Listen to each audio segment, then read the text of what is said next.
There is a difference between a soulmate relationship and a karmic relationship.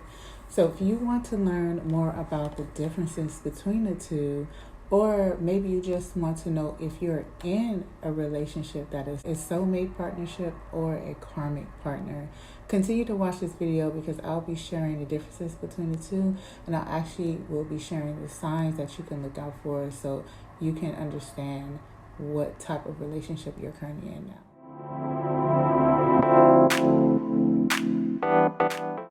Thank you so much for tuning in. My name is Rochelle. I am a relationship coach and healer, and I help people navigate the relationship so that they can attract the love that they desire. So, again, we're going to be talking about karmic and soulmate relationships. I do want to define them first, and just in case those of you that do not know exactly what it is or what it means to have a soulmate or a karmic relationship or a partnership, right? So a soulmate relationship is someone that you feel a deep connection to, a deep connection that you share, a bond that you share with this person, but that doesn't mean that it's always romantic. Now, a karmic relationship is also a person that you share a deep connection with, but it may come with some turbulence.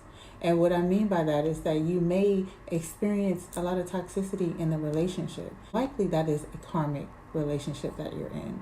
But I'll go deeper into the meanings and the different signs that you can watch out for. So let me go ahead and share what I have written down here. All right, so I have written this down. Are you in a soulmate or a karmic partnership? And I got this information not only from the experiences that I've gone through, but also from the experiences of others, of people that I talk to, people that I coach, and so forth. So what I'm sharing here is definitely facts from experiences. We're going to talk about soulmates and what you can watch for and what are the signs. Now, the first thing that I've written here is sharing similar values and common goals. So now we know what that all means. Basically, if you're in a relationship where you share similar values and common goals, then the relationship is heading towards a direction that both partners agree upon, which is good because you're building that foundation together, and likely it will go in a direction that you guys both want it to go. The next thing that I've written here is experience telepathy. Now, many of us may not know what telepathy is. So telepathy is basically when you're communicating without words. You are communicating in the sense that you guys feel each other. You guys know what the other person is going to say before they even say it, and vice versa. You already know. You feel what they feel, and you know what they are going to say, whether it's an idea that you're trying to come up with or whatever the case is. You just know. And 9 times out of 10, you're actually correct. You may even share the same dreams. I was watching a YouTube couple that says that they share similar dreams. That's very interesting because I never shared a dream with another person. I never experienced that, like sharing that same type of dream, but I have experienced other things that I know with other people that I found to be my soulmate or in a soul group. Now, when I say soul group, that's going to be a different video for me to explain. But again, you're not going to experience just telepathy or share the same values and common goals with a partner that is romantic. This could be also a friendship. It could be also a family member that you will share these commonalities with. The next thing I've written here is best friends. Likely, if you have a best friend, they are your soulmate. If you are experiencing any of these, if you have that deep connection with. I know that when we are younger, we tend to call people our best friends, but when they're not in our lives anymore, that wasn't a soulmate. I'm talking about someone that is sticking with you, someone that you are really deeply connected with, someone that you are calling your best friend. That is likely a soulmate connection. The next thing that I've written here is romantic sometimes. So going back what I discussed earlier in the video, you're not always going to have a soulmate partnership with someone that is romantic. Again, it could be a best friend, it could be a relative, it could just likely be with someone in your soul group. The next thing that I've written here is they help you grow and support you. Now, a soulmate relationship, a soulmate partnership, they are going to help you grow. They are going to support your every needs or whatever it is that you're trying to achieve in this life, whatever journey you're going through. They're going to be there for you no matter what, Your soulmate is going to be there for you, and they're going to help you grow and get through challenges that you may face in your life. And vice versa, you're going to do the same thing to them. So I do want to bring up the fact that a lot of people throw soulmate around as if it's a perfect relationship or someone that is just romantic, and that is not the case.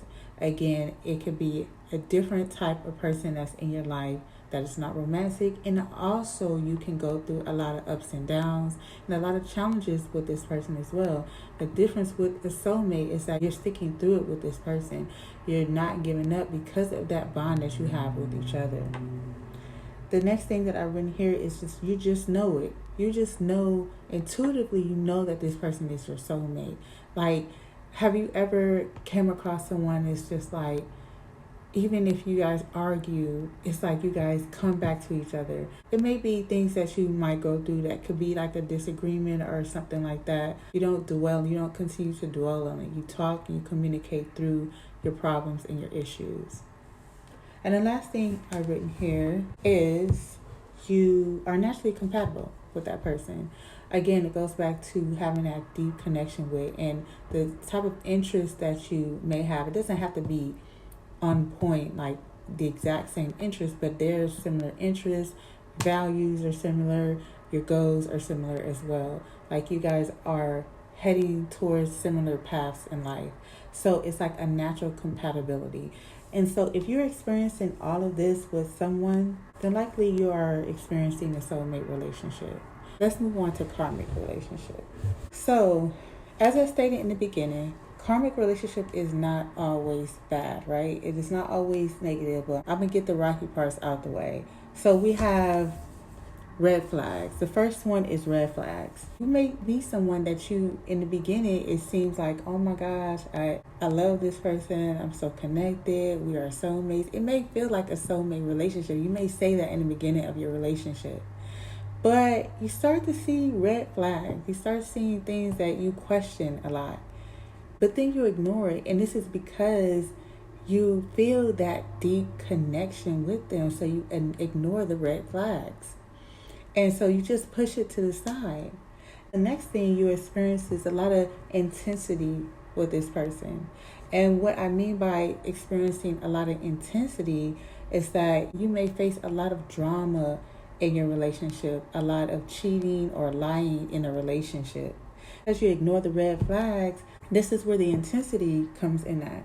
And because of that connection, that bond you feel like you have with this person, you push it to the side and you keep going back and forth, and you just cannot seem to let them go. And the next thing that comes up is attachment issues, and you become codependent on that person. So because of all of the intensity that you feel, the red flags, you ignore them, you keep going back and forth. It's a lot of drama, there's a lot of hurt, and there's a lot of pain. You don't know why you're with this person. You're attached, you can't let them go. You keep going back and forth. You allow them to cheat, lie on you, and all that. And that is a karmic relationship. The reason why we experience karmic partnerships, because we are faced with challenges and lessons that we have to go through. I'll explain a little bit more of that. The next thing I've written here is there's a lot of oppositions. You're going to experience disagreements. You're going to experience resentment when there's a lot of oppositions in your relationship. And a lot of times, even if you have a soulmate, again, a soulmate could be challenging, but you're going to get through them. You're going to agree to disagree. You're not going to keep going back and forth, and it's not going to be this circle where you're just unhappy, unfulfilled, but you're still being attached. It's a lot of drama and toxicity. That's not going to be a soulmate relationship. The next thing I've written here is that they can help you on your path. Now we're going to get to the part where it's not seems so bad of having a karmic relationship. They can help you on your path, meaning that you can meet somebody in your life and maybe you're going through some tough times, some hard times. Now, this is not a long-term relationship. And it could be someone that can be put in your life just to help you to get over that obstacle that you're facing or those obstacles.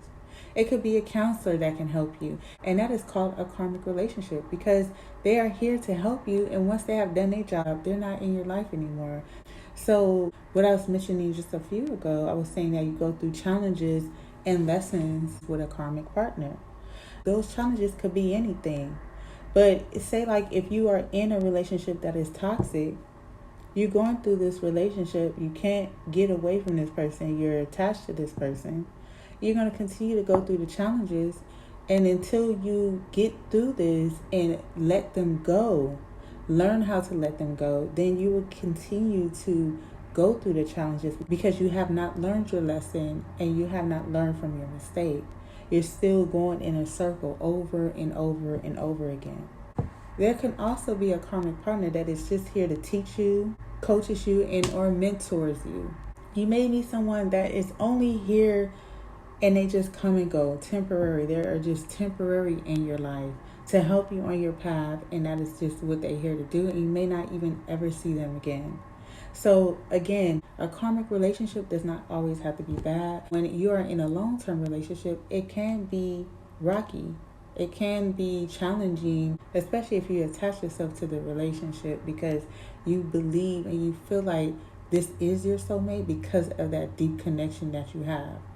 But what I'm telling you is that if you're in a toxic relationship and you're with someone that is abusive, you want to seek help right away because you're going to end up feeling like you can't let go. You can't move on. This is a person that you're supposed to be with for the rest of your life. And you're just going to be unfulfilled and unhappy. So that is what I have for you all today. The differences between a soulmate and a karmic partnership. I hope you learned something today. I hope that you took some notes. I am going to make another video on soul groups so you can better understand what that means. And if you have any questions or comments about any of what I just talked about, go ahead and drop it in the comment section below. Make sure you share my videos, like, comment, and subscribe. And make sure you turn on the notification bell so you won't miss any videos like this. Until next time, I will see you guys in the next video.